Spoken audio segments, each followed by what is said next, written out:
कैसी है toffee? Toffee नहीं, लॉलीपॉप। हाँ लॉलीपॉप। लॉलीपॉप। हाँ भाई वही लॉलीपॉप। दीदी मुझे भी दो ना।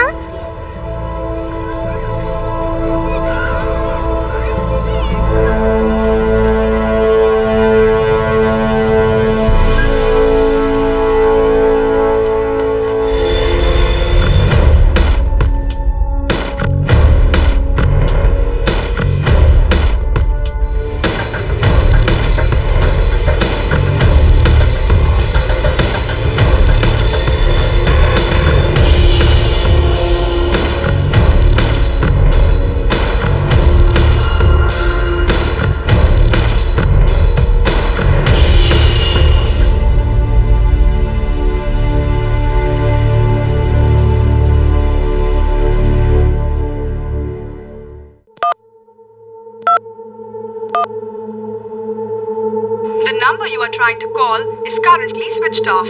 Please try again later. आज 3 तारीख हो गई है। आज के आज तुमने किराया नहीं दिया ना तो मैं डिपॉजिट में से काट लूंगी और देर से पेमेंट का सूद भी काट लूंगी। पहले तो खुद आकर भाड़ा देकर जाता था, अब देखो मुझे बुढ़िया को सीढ़ी चढ़ा रहा है। सब लड़के एक जैसे होते हैं। कहाँ गया ये रतन?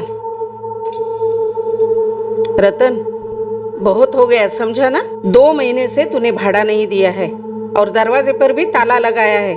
कम से कम मुझे इतना तो बता दे कि तुझे आगे वो घर भाड़े पे चाहिए या नहीं। अब तो डिपॉजिट में भी सिर्फ 1 महीने का ही भाड़ा बचा है।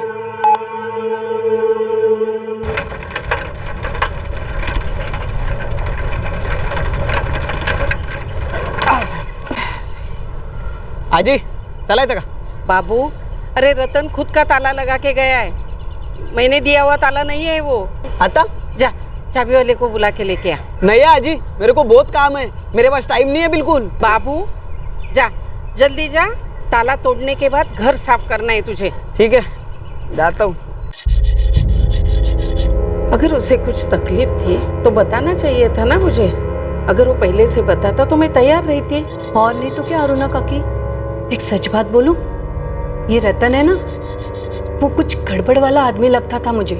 शुरू से कभी दिखता ही नहीं था। और तो और काकी, कभी नजर भी नहीं मिलाता था किसी से।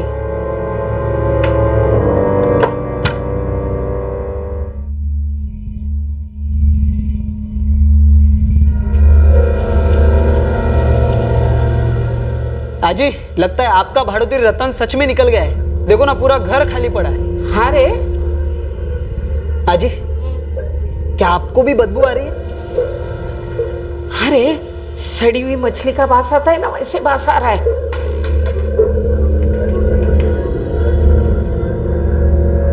आजी किचन में तो कुछ भी नहीं है, लेकिन बहुत गंदी बदबू आ रही है।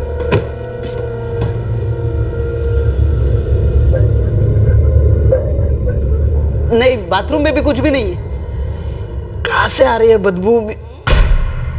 अजी शायद इस ड्रम में से तो नहीं आ रही।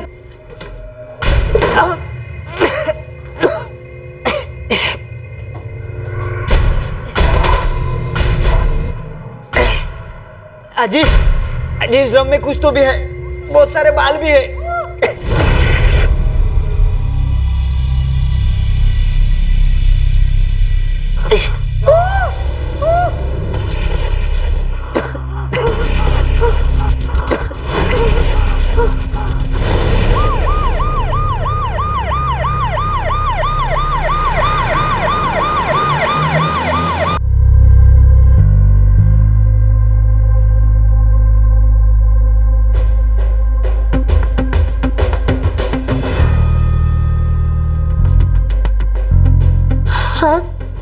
रतन तो अकेले ही रहता था, उसके साथ कोई लड़की रहती है हमें पता भी नहीं था। मैडम जी, इस फ्लैट में तो मैंने सिर्फ रतन को देखा है, वो भी कभी कभार। पिछले कई महीने से तो वो गायब ही है। यही बात मैं अरुणा काकी को बता रही थी। 3 महीने से किराया नहीं दिया था, उसका फ़ोन भी बंद है। SMS भेजा तो उसका जवाब भी नहीं। आपने पक्का इस औरत को यहाँ कभी आते जाते नहीं देखा? नहीं साहब, कभी नहीं देखा। अगर वो चुपके से रात वात को आती थी तो हमें कैसे पता चलेगा?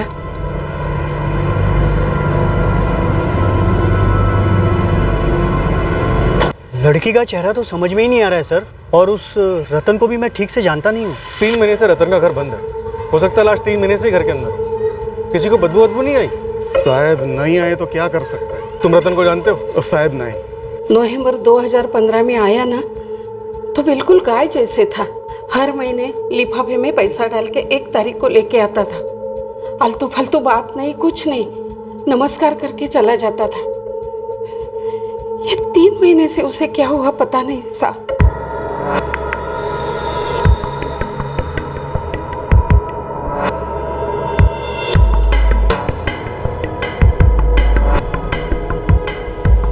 कोई लेडीज रहने आएगी फ्लैट में तो पता तो चलेगा ही ना। कभी कचरे का डब्बा बाहर रखेगी, कभी मार्केट में कुछ लेने जाएगी, 1-2 बातें तो होगी, नहीं तो घर से कुछ अलग सी आवाज आएगी।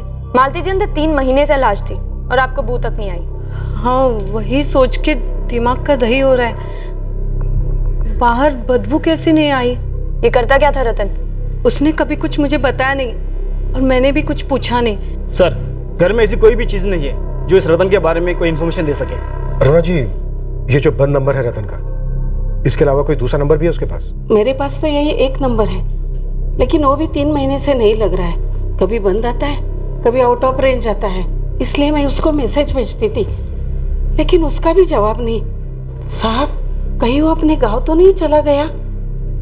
यूपी साइड का रहने वाला है। एग्रीमेंट पर उसका पता है और फोटो भी है। सब काम मैं पक्का करती हूँ। यही पे तो रखा था, किधर गया? आज ही इलेक्ट्रिसिटी बिल है, अग्रीमेंट अलग होता है। हाँ, बोलती हूँ। उम्र 25 से 30 साल के बीच है। हमारे पास कोई क्लू नहीं है कि ये बॉडी किसकी है। जिस आदमी के फ्लैट में हमें ये लाश मिली, वो आदमी 3 महीने से गायब। घर पर ताला लगा था। मर्डर हुए भी कई महीने गुजर चुके हैं। किसी हथियार का इस्तेमाल नहीं किया गया है। मैं ये बता सकता हूँ कि इनकी मौत गला घुटने की वजह से हुई होगी। हमारे पास सिर्फ लाश पर के कपड़े हैं और ये भी काफी बुरी हालत में। ड्रम के पानी में फिनाइल मिलाया गया था। मिला।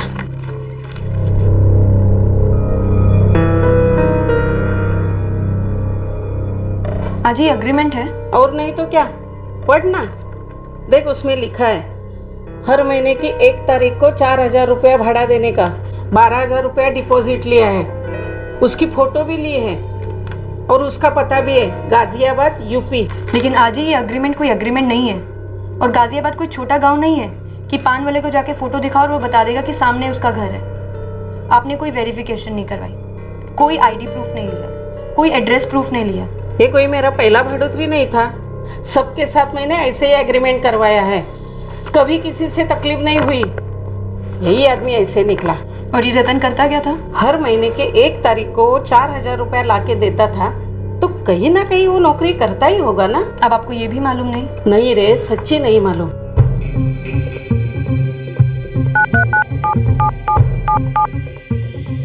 The number you are trying to call is currently switched off.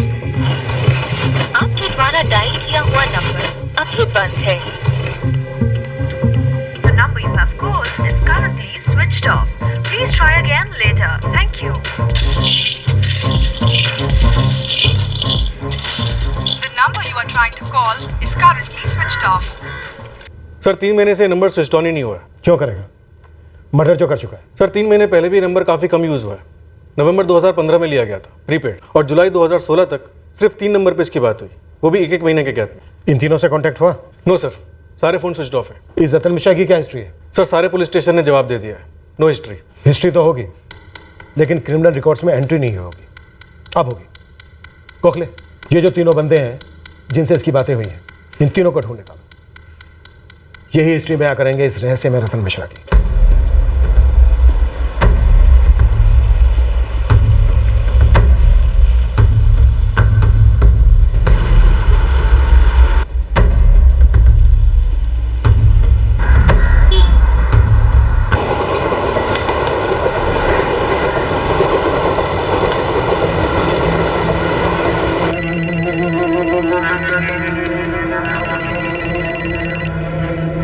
हाँ बोल। एक और नया टारगेट है, नंबर लिख। हाँ बोल। हाँ 6 महीने रेंट पर रहा एक हाउसिंग सोसाइटी में, लेकिन किसी को रत्ते भर इंफॉर्मेशन नहीं थी कि वो कौन है, क्या करता है। हम भी क्लूलेस थे इस सस्पेक्टेड मर्डरर के बारे में। और रही बात विक्टिम की, तो जो इंफॉर्मेशन आई उसके बारे में हम सबके होश उड़ गए।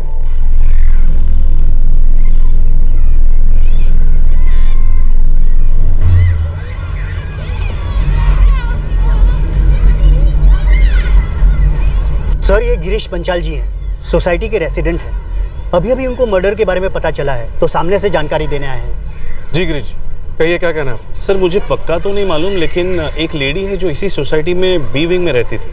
कई बार उसे मैंने रतन के साथ देखा था। उस लेडी का नाम मालूम है? सर नाम तो नहीं पता, लेकिन बहुत समय से वो दिखी नहीं सर।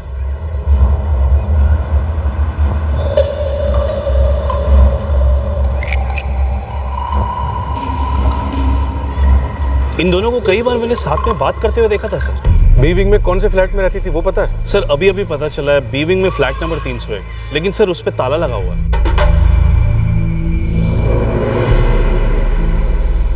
उस फ्लैट के मालिक तुकाराम माने हैं। ये बी विंग के फ्लैट 301 में कोई और भी रहता था? एक बुजुर्ग था, शायद उसका पिता, और एक छोटी सी बच्ची। उनके पड़ोसियों ने बताया। मकान मालिक तुकाराम माने का नंबर कहाँ से मिलेगा? सर नंबर तो मेरे पास है, लेकिन हमें ये थोड़ी ना पता है जो बॉडी आपको मिली है वो इसी औरत की है। आप मकान मालिक का नंबर दे दीजिए, बाकी सब हम पता कर लेंगे।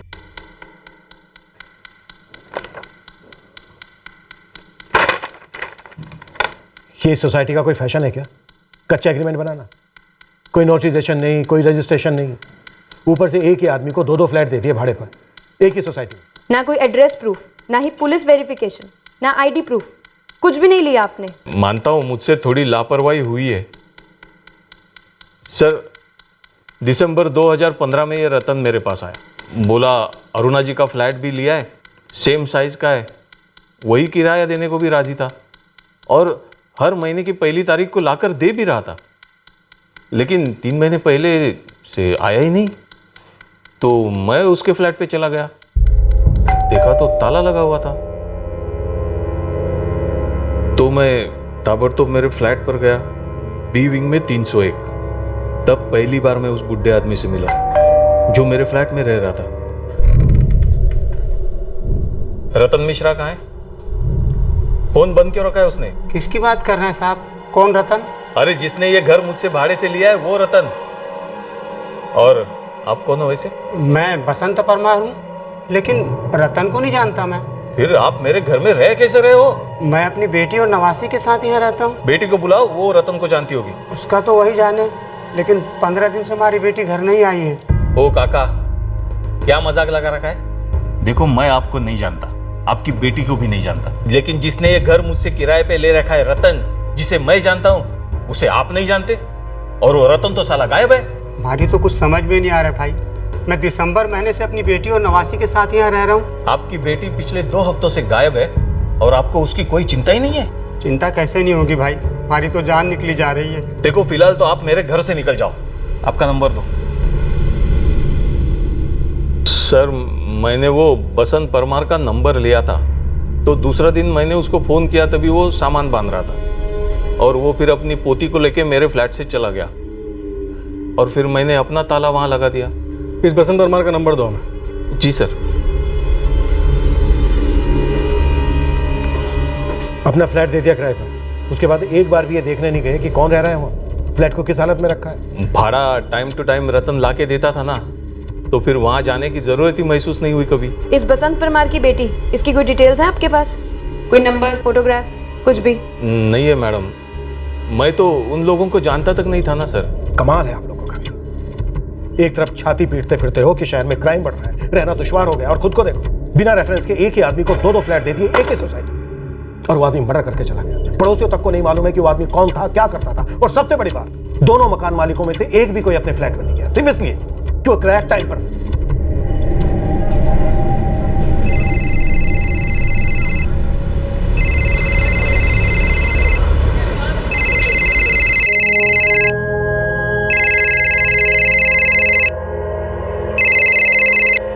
हेलो, बसंत परमार? हाँ जी बोल रहा हूँ जी। सब इंस्पेक्टर हर्षद गोखले बोल रहा हूँ। Ulhasnagar crime branch. आपकी बेटी का नाम क्या है? प्रतिमा सोलंकी साहब। उसका पता चला कुछ? वो अभी तक घर नहीं लौटी? नहीं साहब। आप इस वक्त कहाँ हैं? बाड़मेर में। मैंने आपसे कहा था ना साहब कि मैं वापस बाड़मेर लौट रहा हूँ। आप लोगों ने कहा था कि जैसे ही उसका पता चलेगा आप लोग हमें खबर करेंगे। आपने कंप्लेंट लिखवाई थी? हाँ, 12 जून को जब वो काम से लौटी नहीं और उसका फोन बंद आ रहा था तो मैंने 13 जून को कंप्लेंट लिखवाई थी।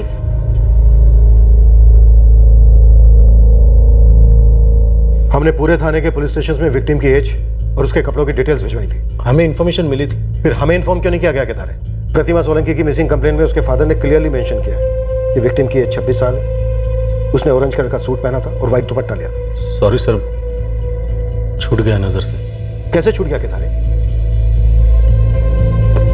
13 जून को कंप्लेंट हुई थी, तब से इस केस में क्या प्रोग्रेस है? प्रतिमा मिली? हमने प्रतिमा सोलंकी के कॉल रिकॉर्ड स्टडी किए थे, लेकिन उसमें से ज्यादा कुछ मिला नहीं सर। जिसको भी फोन किया कोई भी उसे पहचान नहीं पा रहा था सर। प्रतिमा बैंक में काम करती थी, वहां पता गया? सर बसंत परमार को तो ये भी पता नहीं कि उसकी बेटी प्रतिमा कौन से बैंक में काम करती है। फिर भी हमने उल्लासनगर के सारे बैंक चेक किए, लेकिन प्रतिमा कहीं भी काम नहीं कर रही थी सर। इसलिए केस आगे नहीं बढ़ा सर। आगे बढ़ना चाहिए था केदारे। उसी सोसाइटी में हमें एक औरत की डेड बॉडी मिली है। वहां पता करने की कोशिश की कि प्रतिमा जिस फ्लैट में रहती थी उसका मालिक कौन है, रेंट एग्रीमेंट किसके नाम पर बना है। बसंत ने हमें बताया कि 2 हफ्ते वो पुलिस स्टेशन के चक्कर काटते रहे, अपनी बेटी प्रतिमा के बारे में पूछते रहे। सच है ये? जी सर। और तुमने उन्हें खाली हाथ जाने दिया। तुम्हें जरा भी अंदाजा है केदारे, उस औरत का मर्डर शायद 3 महीने पहले हो चुका था। वो औरत शायद प्रतिमा सोलंकी हो सकती है, और अब 3 महीने बाद हम उसके कातिल को ढूंढने निकले।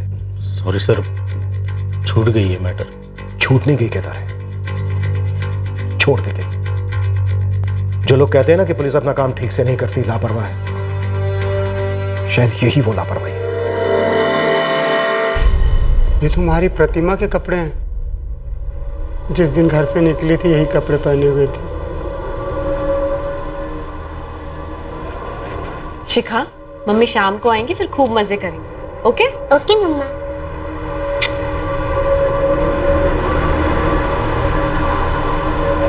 पापा मैं निकलती हूँ। संभल के जाना बेटा।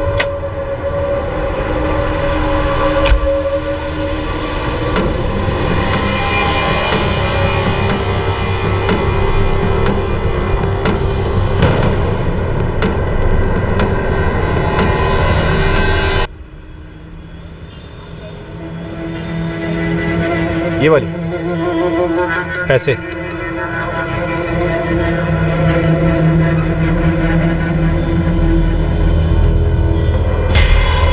हमने इस रतन मिश्रा की फोटोग्राफ गाजियाबाद में जितना हो सके उतना घुमा दिया है, पर बहुत मुश्किल लग रहा है। हमने हिस्ट्री शीटर्स की लिस्ट में भी चेक किया, कुछ नहीं निकला। हो सकता है उसने जानबूझकर एड्रेस में गाजियाबाद लिखा हो।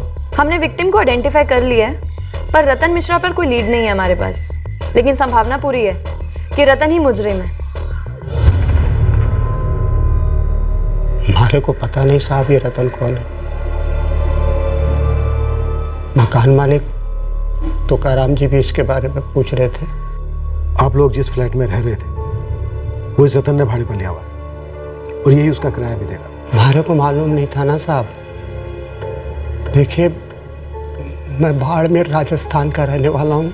वहाँ मैं अपनी नवासी की देखभाल करता था। अक्टूबर 2015 में हमारी बिटिया प्रतिमा मुंबई आई। दिसंबर में हमारे को और बच्ची को बुलवा लिया। मैं सोचता था घर का किराया हमारी बेटी प्रतिमा ही देती है। आपने इस रतन को कभी देखा तक नहीं?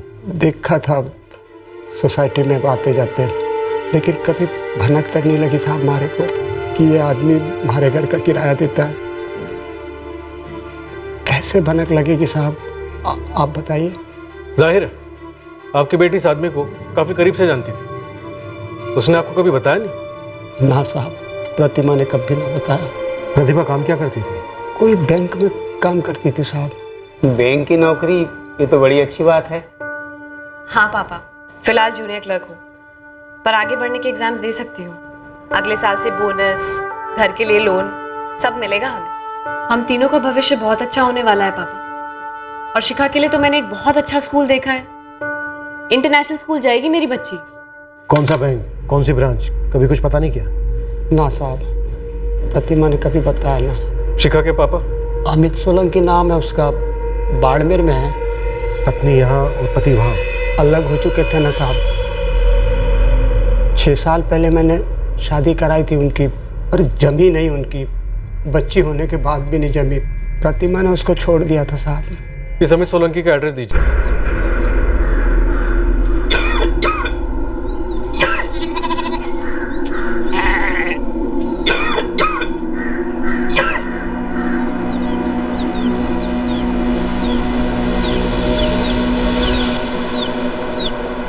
बसंत परमार की क्षमता नहीं है कि वो बॉडी बाड़मेर ले जाए। हम क्रियाक्रम यहीं उल्लासनगर में करा रहे हैं।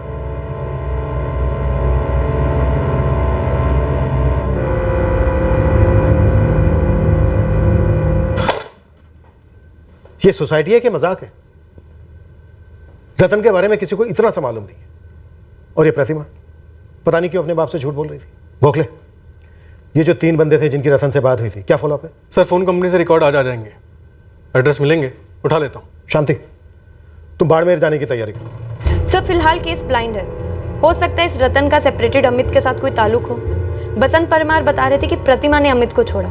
रिलेशनशिप इशू, जेलेसी, कुछ भी रीजन हो सकता है मर्डर का। बारीकी से पूछताछ करो। इस वक्त ना हमारे पास कोई चाबी है ना हैंडल। हमें इस केस में एक हैंडल चाहिए ही चाहिए। रतन मिश्रा और प्रतिमा सोलंकी के नाम पे तूने अब तक सिर्फ अंडा दिया है, अंडा। अगर अपना खिताब बरकरार रखना है तो इन तीनों को बिल में से ढूंढ कर निकाल। माजिद बशीर, नरेश वर्मा और गिरधर पाल। रतन मिश्रा के फोन से सिर्फ और सिर्फ इन तीनों को कॉल्स गए थे। अब तीनों के फोन स्विच ऑफ जा रहे हैं। जो एड्रेस मिला वहां पे भी कोई नहीं। इस बार इन तीनों का भी अंडा बनने दे दूंगा। एक का तो ऑमलेट बनाऊंगा।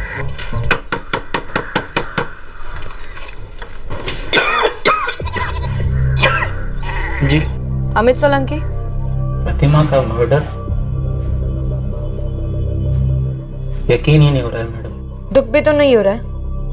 हो रहा है, लेकिन जब वो छोड़कर गई थी तब ज्यादा हुआ था। तेरी बच्ची के साथ भागी थी शिखा। 1 साल की थी शिखा। अब 5 साल की है। टच में नहीं रहे शिखा के? उसके बाद कभी मिला ही नहीं। कौन है ये? रतन मिश्रा, प्रतिमा का कातिल। कितने में सुपारी दी? मरता हुआ आदमी किसी को मारने की क्या सुपारी देगा मैडम? क्यों, क्या हुआ तुझे? टीबी। मुश्किल से अपना इलाज करवा पाता। प्रतिमा से अलग क्यों हुआ? वो छोड़कर गई थी। क्यों? क्योंकि वो बहुत ज्यादा खूबसूरत थी और मैं बहुत ज्यादा गरीब। करता क्या तू? करता था फैक्ट्री में मजदूरी। शादी के 6 महीने में ही मैं समझ गया वो इस शादी से खुश नहीं है। जब शिखा हमारी जिंदगी में आई तो मुझे लगा कि खुशियां वापस आ जाएंगी, लेकिन नहीं। वो एक दिन उठी और चली गई। साहब, ये रहा आपका माजिद बशीर। नरेश वर्मा, ये तो बिल्कुल भी मत पूछना कि कौन रतन मिश्रा, क्योंकि 23 अप्रैल 2016 को तेरी रतन से बात हुई थी। गिरधर, तूने फोन बंद किया लेकिन हम तुझ तक पहुंच गए। रतन कहाँ है? मैं इससे खाली एक बार ही मिला था, लेकिन ये रतन नहीं है मैडम। तो कौन है ये? ये तो अब्बास शेख है। साहब, ये तो राहुल बोरिया है। फोन पर तो इसलिए यही नाम बताया था। साहब, अभिषेक अवस्थी नाम है इसका, रतन नहीं। अब्बास बोल रहा हूँ गिरधर। स्टेशन पर मिलना, ईस्ट साइड पर। लाल रंग की शर्ट पहनी है। माजिद, अभिषेक बोल रहा हूँ। हाँ, माधुरी थिएटर के बाहर मिलना। मैंने ऑरेंज टी शर्ट और नीली टोपी पहनी। हेलो, राहुल मौर्य बोल रहा हूँ। आधे घंटे में कबीर चौक पहुँच जाओ। सफ़ेद रंग की टी शर्ट पहनी है मैंने। तुम तीनों कान खोल के सुन लो। ये रतन मिश्रा उर्फ अब्बास उर्फ राहुल उर्फ अभिषेक मर्डर केस में वांटेड है। मुझे इसके बारे में कुछ भी नहीं मालूम। बस एक ही बार मिला था इससे और साला ठग गया। मैं भी एक ही बार मिला था साहब, माँ कसम। साहब, मैं भी एक ही टाइम। एक ही बार मिला और तुम तीनों को ठग गया, और तुम तीनों ये नहीं बता रहे हो कि क्यों ठगा। बेहोश शाणो, जितने लंबे लंबे पॉज लोगे ना उतने ही लंबे डंडे होंगे हमारे। साहब, गलती हो गई साहब। अखबार में इश्तिहार क्या पढ़ा, बुरा फंस गया। तुम दोनों भी यही कहने वाले हो या कुछ और बताने वाले हो? साहब, मैं भी अखबार में इश्तिहार देख के फंसा साहब। मैं भी साहब।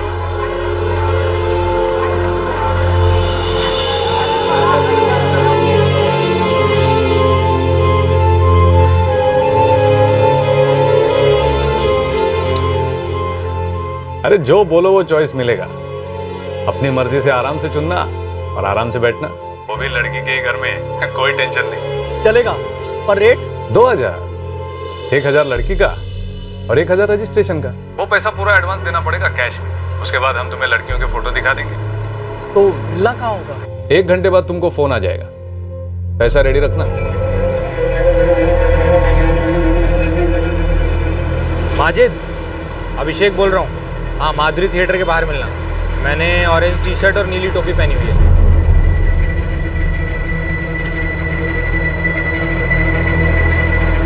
माजिद। अभिषेक 2000।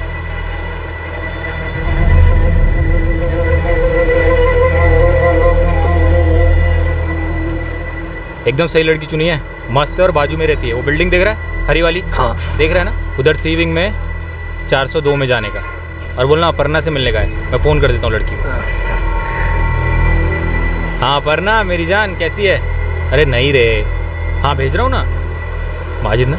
हाँ हाँ माजिद नाम है, दिखता भी मस्त है। हाँ 1 घंटे का पेमेंट दिया उसने। खुश कर दे मेरी जान। हाँ चल भेज रहा हूँ। हाँ चल जा जा जा जा। वहाँ कोई सिक्योरिटी वॉचमैन? अरे सिक्योरिटी है ही नहीं उधर। और सुन, कोई कुछ बोलेगा बिंदास बोलने का, काम से आया हूँ। हाँ जा।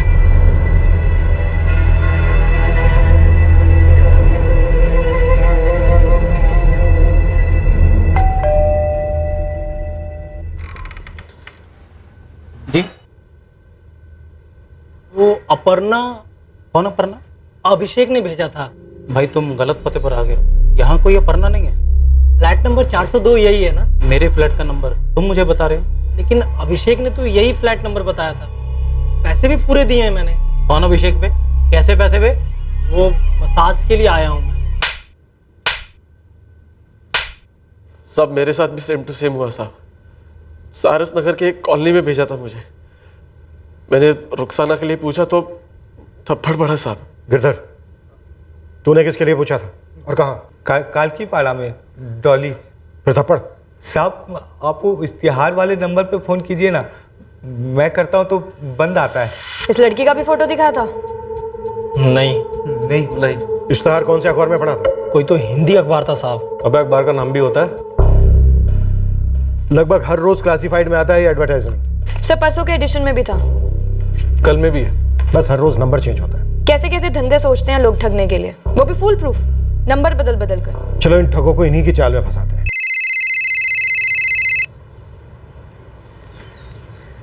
हेलो। हेलो, आपका इश्तिहार देखा था आज के अखबार में। हाँ हाँ बोलो जी। वो मसाज, सिर्फ मसाज ही करवाना है या मौज भी करनी है? हाँ हाँ। कितने पैसे लगेंगे? 3000, 2000 लड़की का और 1000 रजिस्ट्रेशन का। वैसे ये सेफ तो है ना? मतलब कोई खतरा वतरा तो नहीं है? अबे सड़क पे खड़े रह के धंधा थोड़ी कर रहे हैं हम। अगर सेफ नहीं होता तो अखबार में हजारों रुपया खर्च करके इश्तिहार थोड़ी देते। अच्छा ठीक है ठीक है। अब जगह कौन सी होगी? मतलब आपका कोई होटल वोटल जैसा कुछ? नहीं नहीं, लड़की के घर पे होगा। फोन ऑफ मत करना, 10 मिनट में तुमको फोन आ जाएगा।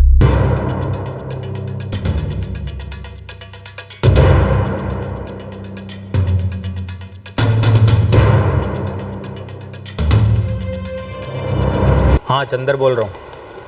फ़ोन किया था, लड़की मांगती है ना? जी हाँ किया था। हाँ तो निर्मल नगर मालूम है? हाँ बिल्कुल मालूम है। हाँ वहाँ 332 का बस स्टॉप है, उससे 100 मीटर दूर खड़े हो जाना। मैं 20 मिनट में पहुँच रहा हूँ। और सफ़ेद टोपी और गॉगल लगाया हुआ मैंने। ठीक है चंदर, मैं 20 मिनट में वहाँ पे पहुँच जाऊँगा। अच्छा नाम क्या बताया तुम्हारा? ललित।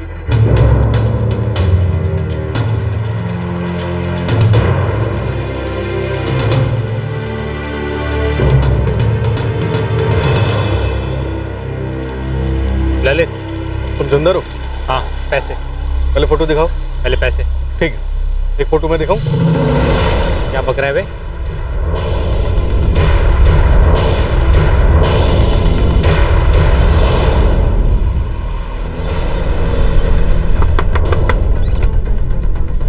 मिलन जोशी तू है? हो आप? अरे ये क्या कर रहे हो?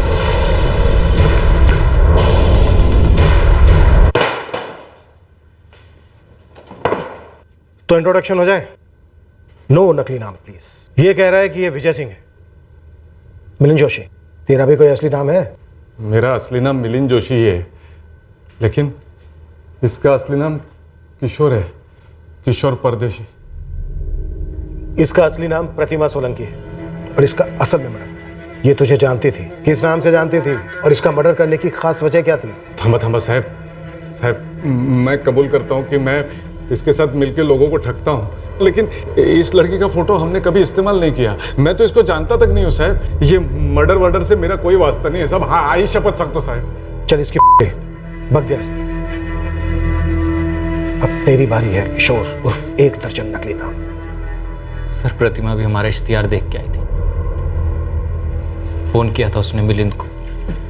ओ, फोन किया था, लेकिन साहब मेरे को नहीं मालूम था इन दोनों का कुछ चक्कर चल रहा है। हेलो हेलो, मैंने आपका ऐड देखा पेपर में। हाँ, तो मुझे इंटरेस्ट है, कुछ डिटेल्स बताएंगे, रेट वगैरह? मैडम, ये मसाज सर्विस सिर्फ जेंट्स के लिए है। मुझे पढ़ना आता है। साफ लिखा है आप लड़कियों से मसाज करवाने की सर्विस देते हैं। हाँ, तो आपको लड़की ही चाहिए। हैं? लड़की को लड़की चाहिए? अबे वो मिलिंद, ये औरत कहीं हमको तो नहीं ठगने वाली? किशोर, हमको ठगने वाली औरत अभी पैदा नहीं हुई है। तो एक काम कर, तो इस औरत से मिल, पैसे ले, एड्रेस दे और निकल।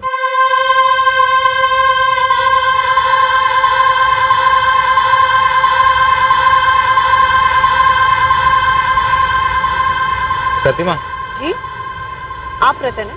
जी, पैसे लाइए। पैसे नहीं है मेरे पास। पैसे नहीं है?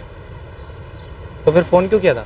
वो मैं बहुत दूर से मुंबई आई हूँ, मुझे जल्द से जल्द ढेर सारे पैसे कमाए। मैंने आपका ऐड पढ़ा था, आप लड़कियों से मसाज की सर्विस दिलवाते हैं, तो मुझे लगा कि शायद मुझे आपके इधर काम मिल जाएगा। मैं ये सर्विस देने के लिए तैयार हूँ, इसलिए मैंने आपको फ़ोन किया था। बस आप मुझे कस्टमर ले आइए, मैं अच्छे से काम करूँ।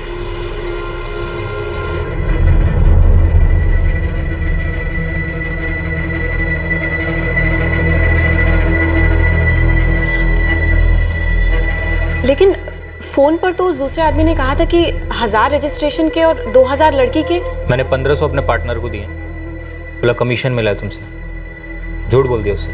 तो अगली डील से तो मुझे 2000 मिलेगा ना?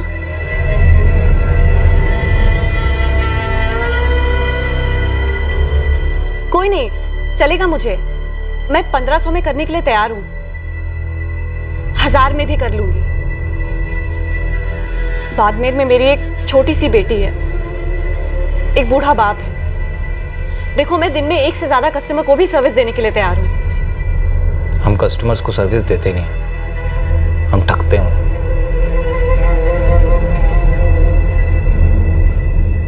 हमारा काम क्या है, कैसे होता है, सब कुछ बता दिया था मैंने प्रतिमा को। प्यार हो गया था उससे? बहुत ज़्यादा प्यार। उसके बाद मैंने उसे अपने काम में भी शामिल कर लिया। दगाबाज, मेरे पीठ पीछे। बे चुप बैठ।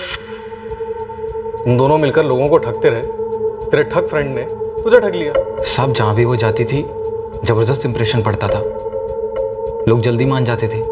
किसी किसी से तो 3 का 5000 निकलवा लेती थी। अब समझ में आया तूने उसे क्यों मार डाला? चीटिंग कर रही थी साहब मेरे साथ। मैंने उसको फ्लैट भाड़े पे लेके दिया, उसके फ्लैट का भाड़ा भरता रहा, उसको दिल खोल के पैसे दिए कि अपने बाप और बेटी को संभाल सके। वो भी इधर सेटल हो गए, और इस सब के बावजूद साली धोखा दे रही थी मेरे को। मुकेश। हाँ। शालिनी, चले?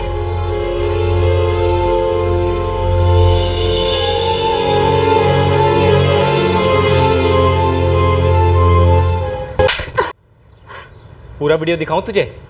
दिखाऊं ऑडियो के साथ? साली रुक रुक, तेरे काम में कोई लापरवाही की मैंने? नहीं। कोई बेईमानी की? नहीं की। ईमानदारी से पूरा का पूरा ठगी का पैसा तेरे हाथ में ला कर देती थी। बदले में तू जो भी कमीशन देता था ले लेती थी, जो भी कहता था करती थी। उसके बाद अगर ऊपर से मैं थोड़ा सा कमा लेती हूँ तो उसमें तेरा क्या बिगड़ता है? अरे एक छोटी बच्ची है मेरी, उसका एडमिशन करवाना है एक स्कूल में, समझा कर यार। अरे तेरी बच्ची मेरी बच्ची, कितनी बार बोला है मैंने तुझे? दर्जन बार तो शादी के लिए पूछ चुका हूं यार। तू 2 दर्जन बार भी पूछेगा ना तो मेरा जवाब ना ही होगा, समझा? कितनी एहसान फरामोश है रे तू, हैं? यही कारण है कि मुझे शादी नहीं करनी। एक बार शादी करके पछता रही हूँ, दोबारा उसी आग में क्यों कूदूं मैं? रतन, माना मैंने, तूने मेरी बहुत मदद की है, लेकिन बदले में मैं भी तो करती हूँ ना कुछ तेरे लिए। तूने मुझे सोने के लिए कहा, मैं मान गई, तेरे साथ सोई मैं, लेकिन अब तू मुझे अपने साथ शादी के लिए फोर्स नहीं कर सकता। अरे तू समझ क्यों नहीं रही है यार? मैं तुझसे शादी करके रानी बना के रखूंगा तुझे। हट यार, ये रानी वानी नहीं बनना मुझे। ये सब फिल्मों में और किताबों में अच्छा लगता है। मेरी एक बच्ची है छोटी सी, जो मैं नहीं चाहती थी, लेकिन अब इस जिंदगी में आ गई है ना, तो उसकी देखभाल मेरी जिम्मेदारी है। और इस जिम्मेदारी के अलावा मुझे कोई और जिम्मेदारी अपने पल्ले नहीं पड़वानी। मैंने उसको इस सब में नहीं धकेला साहब, मैं तो उसको इस सब से निकालना चाहता था। सब कुछ किया मैंने उसके लिए, घर चलाने के लिए पैसे, फ्लैट का भाड़ा, सब कुछ।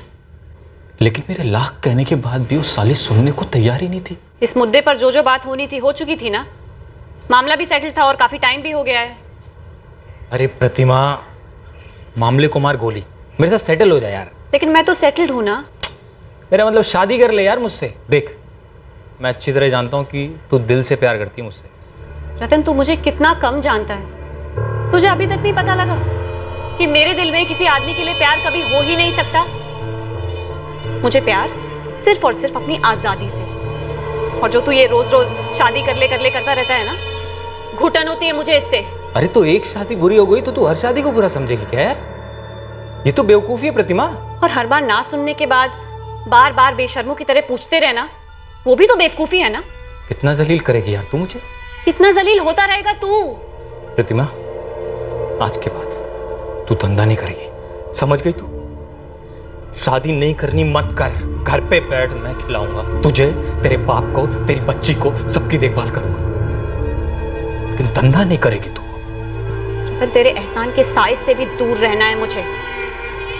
एक फ्लैट देख लिया मैंने अपने लिए, अगले महीने शिफ्ट हो रही हूँ, और ड्रेस तक नहीं दूंगी तुझे, नंबर भी चेंज कर रही हूँ। अच्छा, और तुझे क्या लग रहा है मैं सोनू मोनू मुन्ना की तरह घर में बैठा रहूंगा?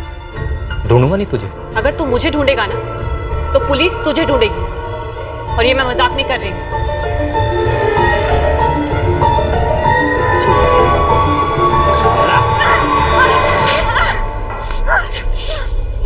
मैंने तुझे वार्निंग दी थी ना कि अगली बार से मेरे पे हाथ मत लगाना।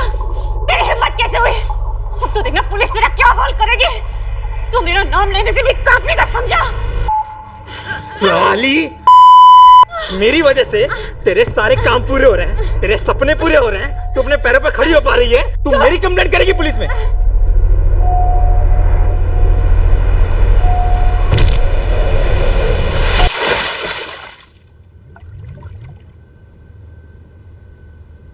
ये था तेरा जबरदस्त प्यार, जिसका तूने खुद अपने हाथों से गला घोट दिया और फिर से ठगना शुरू कर दिया, जैसे इससे पहले कभी कुछ हुआ ही नहीं है। मैंने कुछ नहीं किया साहब, मैं सिर्फ लोगों को ठगता हूँ साहब। मर्डर क्या, मेरे को तो हाथापाई से भी नफरत है साहब। वार्निंग देके मेरे को छोड़ दो ना। पैसा मतलब वो फाइन वाइन ले लो ना मेरे से, कुछ सेटल कर ले क्या? हम लोग सेटलमेंट बोर्ड वाले नजर आते हैं तुझे? हाँ, वो खून का धुला है तो तू क्या दूध का धुला है क्या? मैंने खून किया नहीं साहब, गुस्से में हो गया। मैं तो उसके साथ जिंदगी काटना चाहता था, बांटना चाहता था सब कुछ। जो भी बोलो साहब, प्यार मेरा सच्चा था। सच्चे प्यार से तू कोसों दूर था। सच्चा प्यार था। पता है तूने क्या किया? एक बच्ची को अनाथ बनाकर छोड़ दिया, एक बाप को बेसहारा बनाकर छोड़ दिया। अगर ये सच्चा प्यार होता ना साले, तो कोई ऐसा प्यार ना करे, किसी को ऐसा प्यार नसीब ना हो। शिखा बेटा, यहीं रहना, कहीं यहाँ वहाँ जाना नहीं। नानू काम ढूंढने जा रहे हैं। ठीक है नानू।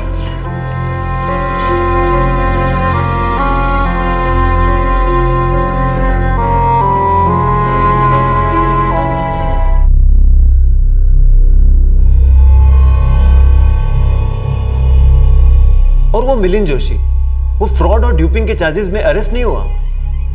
उसके खिलाफ कोई शिकायत नहीं थी, क्योंकि कोई शिकायतकर्ता सामने नहीं आया। वो इस मर्डर में शामिल नहीं था। सर, लेकिन कितने लोगों को ठगा था उसने? 3 लोगों को तो आपने भी क्वेश्चन किया था। पर वो भी सामने नहीं आए। सबको अपनी दोहरी जिंदगी के राज को छुपाना था। तो जिस तरह के इश्तिहार ये लोग देते थे, ऐसे दर्जनों एड्स आते हैं, टॉप के न्यूज़पेपर्स में भी आते हैं। सीधे सीधे प्रोस्टिट्यूशन से रिलेटेड नहीं होते हैं, पर घुमा फिरा कर तो होते ही हैं। होते तो हैं, और ऐसे एड्स पढ़कर थोक के हिसाब से लोग ठगे जाते हैं। फ्रॉड का शिकार होने के बाद भी लगभग कोई सामने नहीं आता, क्योंकि उन्हें शर्मिंदगी महसूस होती है और ये फ्रॉड पनपता रहता है। इस केस में ये fraud as a byproduct सामने आया। ये केस तो एक क्राइम ऑफ पैशन था, जहां एक आदमी एक औरत के इंडिपेंडेंट फैसले को कबूल नहीं कर पाया। उस औरत ने कौन सा व्यवसाय चुना, अपने कौन से सपनों को पूरा करना चाहा, यह उसका फैसला था, उसका हक था, उसकी आजादी थी। हमें हर इंसान के अधिकारों का आदर करना सीखना चाहिए। इंसान को अपनी जिंदगी अपनी मर्जी से बयां करने की फ्रीडम होनी ही चाहिए। इनायत से जीना और लोगों को जीने देना, इसमें ही सबसे बड़ी समझदारी है और खूबसूरती भी।